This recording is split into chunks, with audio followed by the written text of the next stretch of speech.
Isang panalo na lang magkakampyon na naman ng Boston Celtics. Ang Mavericks naman naasa na lang sa miracle dahil sa history ng NBA wala pang nakakabalik down 0-3. So nanalo na naman ang Celtics sa Mavericks, abante na sila ng 3-0 at isang panalo na lang nga makukuha na nila ang kanilang ika-18 titulo.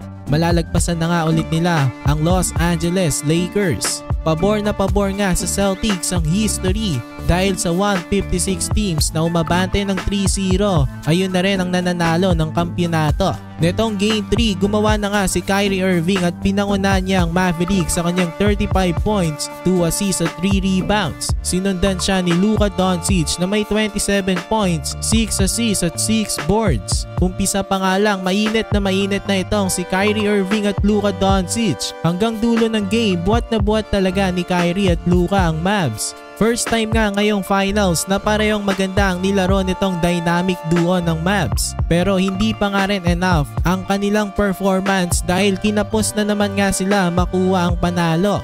Down 21 nga sila ng fourth, nakahabol at naibaba pa nila sa tatlong kalamangan ng Celtics. Kaya lang around 4 minutes na foul out si Luka Doncic. Sinubukan pa rin naman ni Kyrie Irving pangunahan at buhatin ng Mavs without Luka. Kaya lang may sagot parati ang Celtics, lalong-lalo na itong si Jaylen Brown sa clutch time. May combined 61 points nga ang Celtics duo na sila Tatum at Brown. Speaking of Jason Tatum, ito na ata ang kanyang best game sa finals. Umiscore nga siya ng 31 points. Hindi pa rin efficient ang kanyang shooting, pero nung natatambakan na sila nung first quarter, siya ang naggising sa Celtics. Sa first half, umiscore si Jason Tatum ng 20 points. Sa second half naman, dito na kumana ang kanyang partner na si Jaylen Brown. Umiscore ng 24 points itong si Brown sa second half.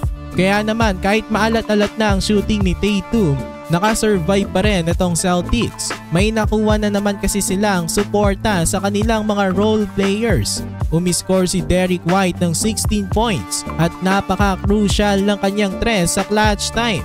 May nakuha rin namang tulong itong sila Luka at Kyrie sa kanilang mga supporting cast. Umiscore ng 13 points ngayon si PJ Washington at merong 11 points si Dereck Lively. Pero hindi pa nga rin iyon enough. Kinakailangan na nga ng Mavs ng isang miracle para makakambak dito. Posible naman na magawa nila yan, pero hindi nga lang papabor sa kanila ang history. Alam naman natin na wala pang nakakabalik down 0-3. At this point, ang kailangan lang munang isipin ng Mavericks ang makaisa muna dito sa Celtics dahil possible nga na mas-sweep pa sila. So sa tingin niyo ba mga kabakets, ang Mavericks ba ang unang team na makakabalik at mananalo down 0-3 o makukuha na ng Celtics ang kanilang banner 18?